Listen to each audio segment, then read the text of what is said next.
Hey, it's been quite a while. Um, I wanted to do a video um, about productivity and motivation.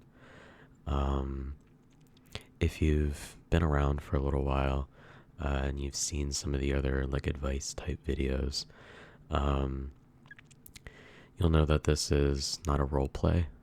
I do those occasionally with topics like these, but for this one in particular, I wanted to start out with just um, like me speaking directly to you, so to speak, as much as I can for an audio.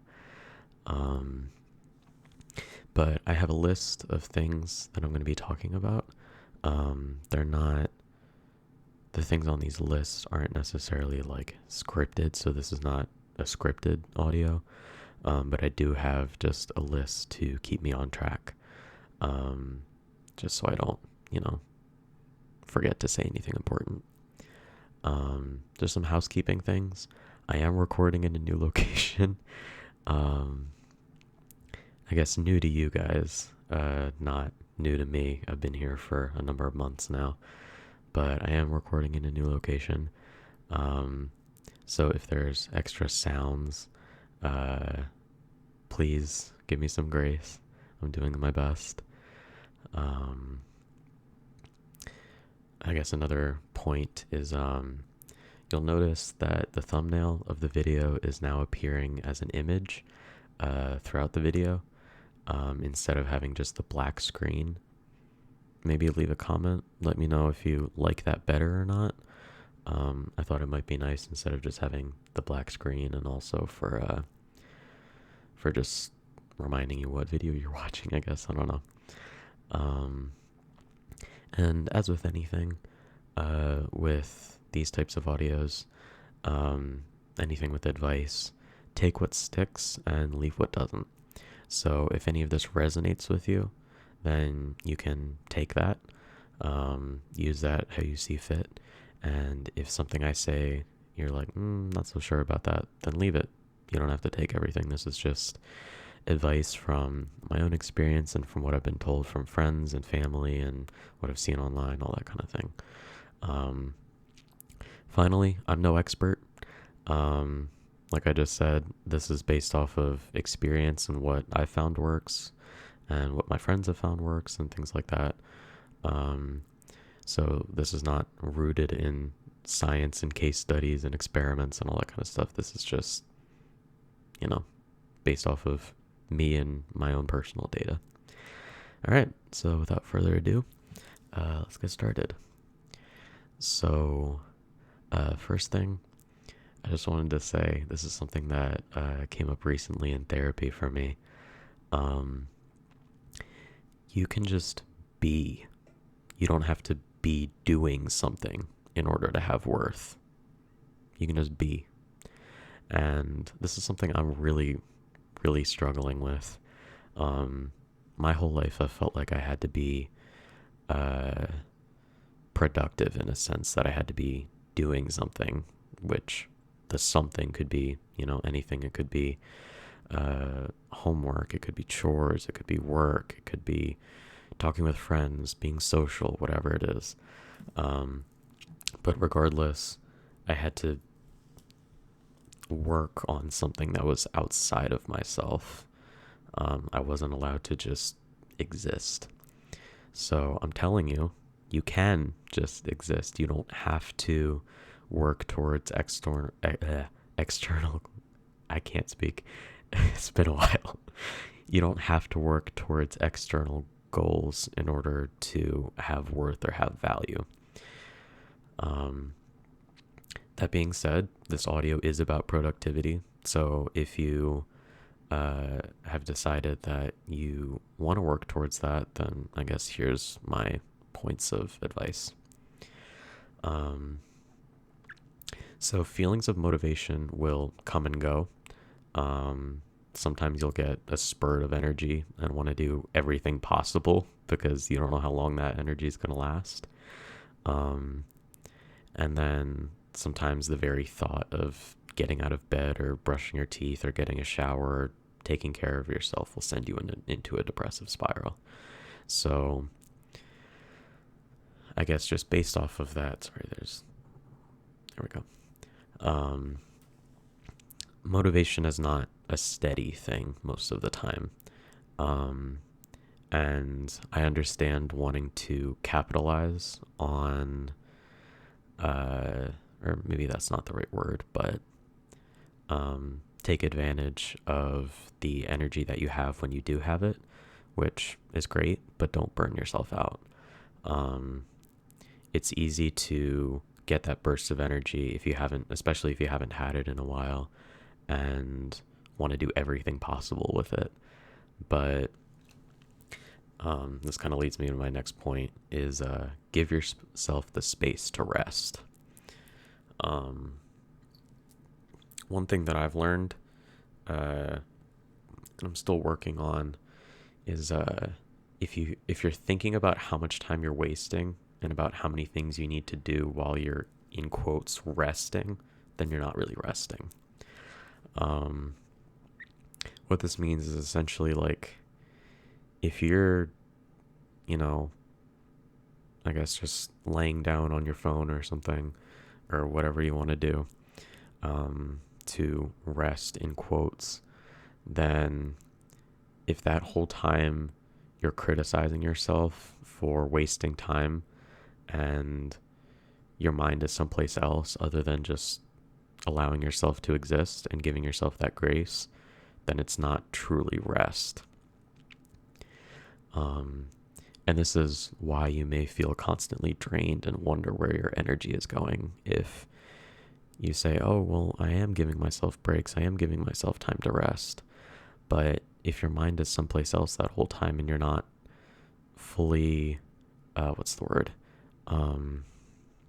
surrendering to that rest and to the allowance of yourself to just be, then you're not going to get any energy back.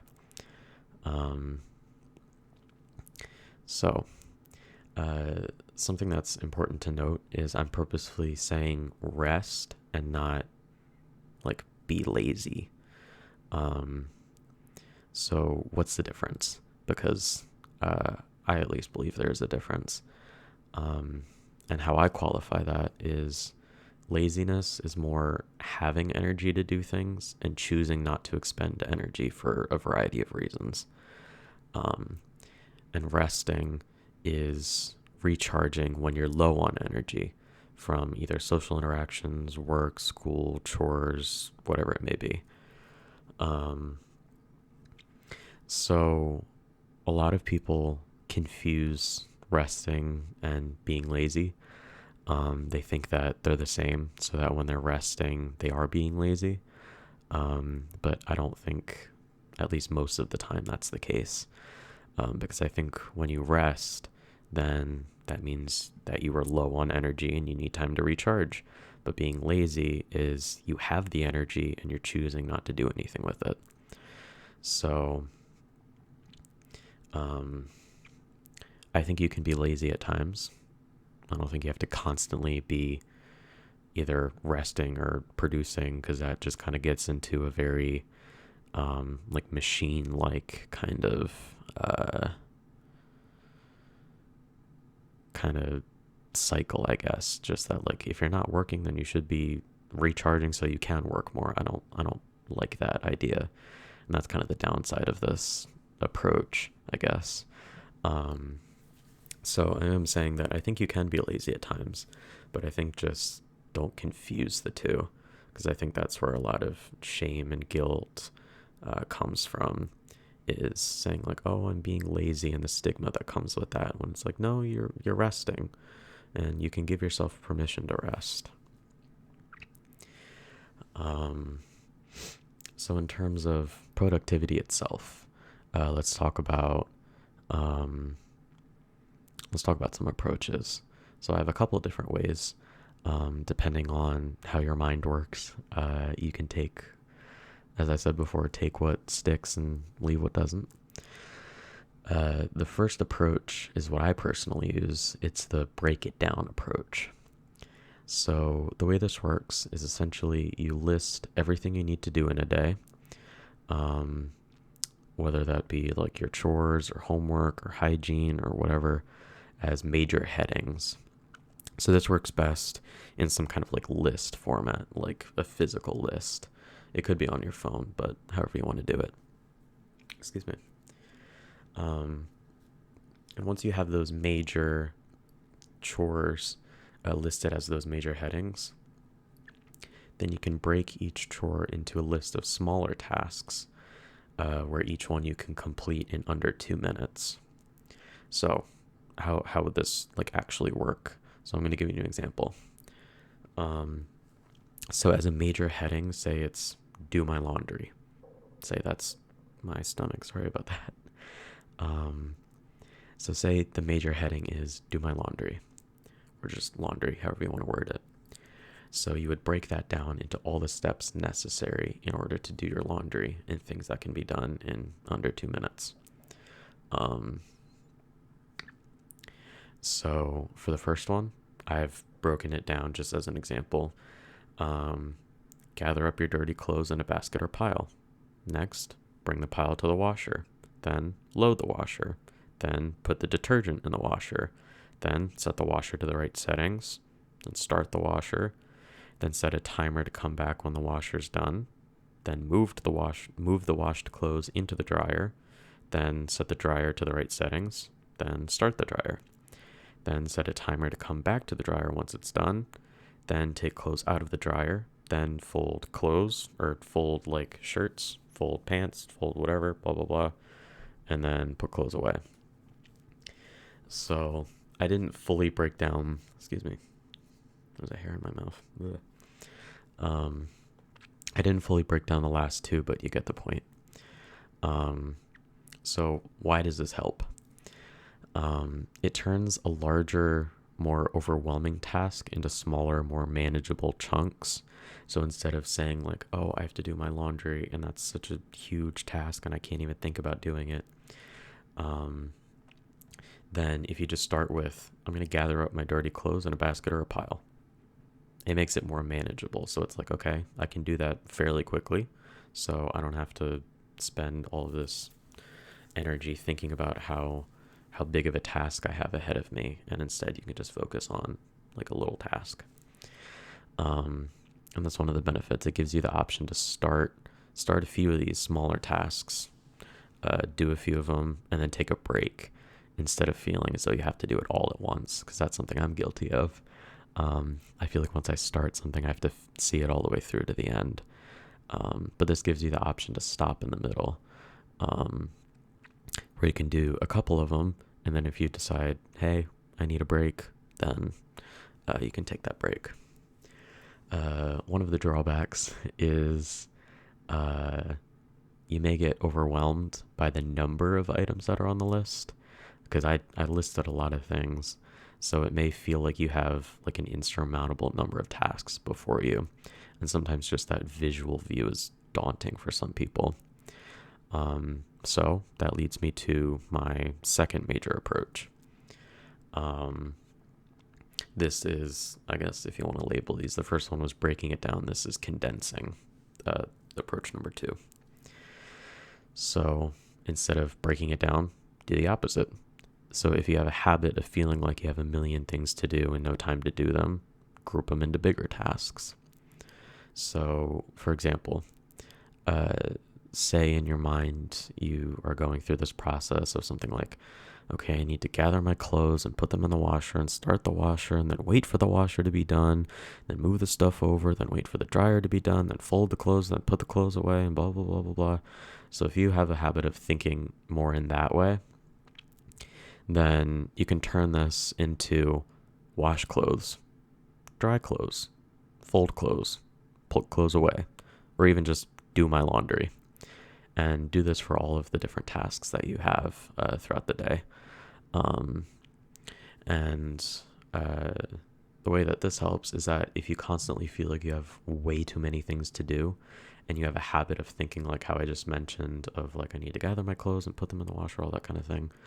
Um, if you have a habit of thinking that way and seeing one task as like a huge number of things, and if you write it down, especially if that's very visually overwhelming, um, then grouping it into smaller tasks, or grouping the smaller tasks into one item can help you make a small list and make it less visually daunting. Um, and then that way you're like, okay, I have a couple things. I have maybe like 5 or so things that I need to do today. And it feels more manageable that way. Now, one of the drawbacks of this is you may feel like you're not being productive if you spend a lot of time on one item and still have like 4 more things to do. So in the laundry example, say it takes you like 2.5 hours to do your laundry, however long. Then if you spend all that time on this one item and you're like, God, I spent all that time doing my laundry and I still have 4 more things to do, that may be a drawback of this. Moving on to just like a general advice instead of like an approach, set timers and go by time as opposed to the completion of tasks. Like I said earlier, sometimes we have a habit of working until we're done. Like we start a task and then we just keep going however long it takes until it's finally done. And in this way, we tire ourselves out very quickly. So I recommend setting timers and giving yourself breaks. So why does this help? It gives you the chance to check in with yourself while you're working. Because when we get in this kind of grind, so to speak, of working for a really long time on one task, we often ignore basic upkeep, such as eating, drinking, sleeping, whatever it may be, when we're focused on the results of getting this task done. It also gives you a limit and promotes efficiency. For me, I've gotten better at this, but for a long time, I had a habit of not working as efficiently as I could. And what I mean by this is like I could spend 3 hours doing like an essay, and I could be distracted and I would be on my phone for 5 minutes, and then I'd go back to the essay for 20 minutes, and then I'd look online for 10 minutes and blah, blah, blah. And I would just kind of be distracted while I was spending all this time on the assignment because I didn't give myself like a time limit. I just kind of was like, well, I'm going to work till I'm done. But I wasn't like working efficiently. But by the end of it, I'd have, a decent product. But if you set yourself a timer, then I could limit myself to 1 hour and I could work more efficiently and just work on the essay. And then I would have the same decent product by the end. This does take a little more discipline just because it requires you to focus more, which may not be, well, I guess discipline isn't the right word, but it takes more focus. Additionally, setting timers, it lets you manage how long you work on one task versus another, which, I guess moving us to our next point, prioritization, our favorite. So prioritize what you need to do. The way I like to prioritize is focus on what I need to... I focus on what needs to be done for my survival first, and then... Sorry, there's a plane outside. Then focus on what needs to be done for my physical and mental well-being. And then... Excuse me. The rest will vary. So it's like survival, physical, mental well-being, and then kind of everything else. And I don't give a specific kind of tier list because it's going to vary from person to person what they prioritize. So in order to, I guess, prioritize, you can either make a list with the most important tasks at the top, and the lesser important tasks kind of near the bottom.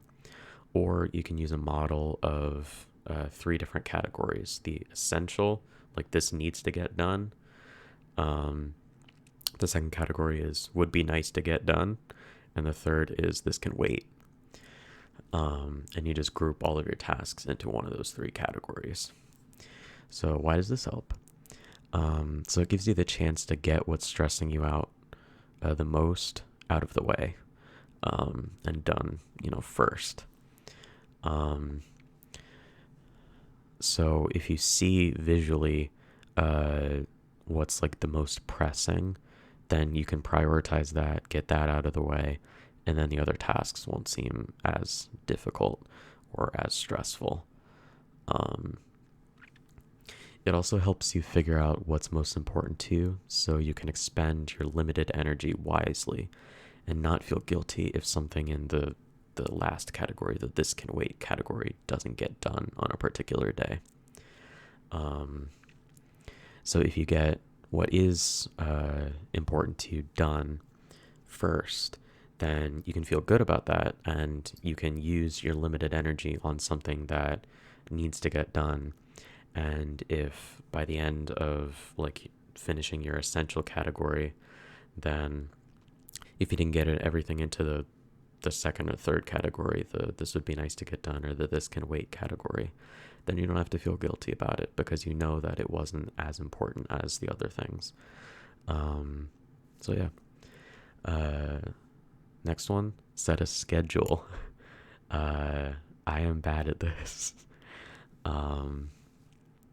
But set either a schedule or routine or just some kind of day-to-day consistency, like keep some kind of consistency. So why does that help? So by making this routine, it can help you get in a habit of doing certain things, like brushing your teeth, taking a shower, eating, drinking water, going for walks, exercising, doing your homework at a certain time of day, eating dinner at a certain time of day, whatever it may be. It helps give you predictability, and it also helps you plan your day better. So if you know, like, okay, I eat at 6 every day, I have 6 p.m. for dinner every day, then you can plan the things that are variable around something that's fixed. So having these like fixed markers, so to speak, help you plan the variable things such as homework or any other thing that may pop up. The next piece of advice is set short-term and long-term goals, like set both. So why does it help? So short-term goals help keep you focused on day-to-day tasks instead of worrying about things in the future that are completely out of your control. And then long-term goals help give you a broader purpose as to why you're doing the day-to-day things in the first place. And just as a little side note, the long-term goals don't have to be grand. They don't have to be anything like, I'm going to make $1 million when I'm older. I'm going to whatever. It could be as simple as, I'd like to survive to see XYZ, you name it, next year. I'd like to survive to see that. So the long-term goal can be anything. It doesn't have to be super grand. So sometimes we get stuck in a very like one versus the other type of mindset. And like having goals in both can help you get unstuck. So what do I mean by this?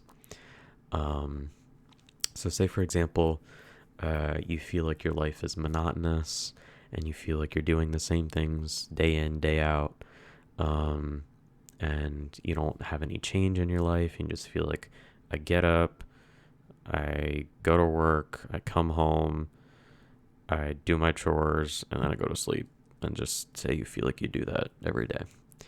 In this sense, while it may not seem like it, you may be stuck in the short term, because you're looking at like the day-to-day things that you're doing and you're seeing that as repetitive. So my advice would be to look at long-term goals to potentially broaden the scope of activities that you're doing now. So if you have some sort of long-term goal that you can focus on, it may help give meaning to what you're doing now. And if you set a new long-term goal, um, particularly one that's like activity or whatever based, then you can add that to your repertoire of what you're doing day to day, and it can help you break up some of that monotony. On the other hand, if you feel like, oh, I'll never accomplish my dreams, or I'm doomed, or society has failed me, and I'm never gonna own a house or do whatever, blah, blah, blah, then you may be stuck looking ahead to the long term. So, my advice for that is look at what you can control in the present. Set some short term goals. Um, set some, I'm kind of going back to what we were saying earlier, set some sort of routine, some sort of activity that you enjoy doing. Maybe on like a weekly basis, maybe on a monthly basis, but just something short term that can give you that sense of satisfaction, so that you're not looking ahead to things that you can't control, things that are down the line, and just look at what you can control in the present. So those are kind of my pieces of advice. And like I said at the beginning, ultimately, productivity is a really difficult hurdle to master. And I am by no means an expert. I'm giving my 2 cents based on my own experience and what I've heard from others. And just kind of wanted to close out by saying whatever works for you is okay. So long as you're not harming yourself or others, whatever works for you. And it may be different than the, in quotes, typical way. There are hundreds of books and essays and online articles and videos and whatever else, probably thousands at this point, of like how to be more productive, and this is now adding on to that. So it doesn't have to follow a certain model of like this is how you should be productive, and if you're not doing it like in quotes the right way, then you shouldn't be doing it at all. Don't feel like that, or try not to feel like that. You can feel, or you can be productive in whatever way works for you, and you can try out different things. So if one thing doesn't work, try something else, and don't get down on yourself if the first thing you try doesn't work, or the second thing or the third thing you try doesn't work. The fact that you're even on to the third thing that you're trying is great. So just do your best. And yeah, I'd say it's kind of my advice. Sorry for this being quite long. I had a lot to say, and I've been gone for a while, so I had some ideas about what I wanted to write down, and what I wanted to share with you. So hopefully some of that helped. Let me know if you have any other suggestions. If anything that's worked for you, you can let me know in the comments below. Share with the other people in this community. And yeah, just know that your value is not tied to your productivity. So yeah, have a nice day.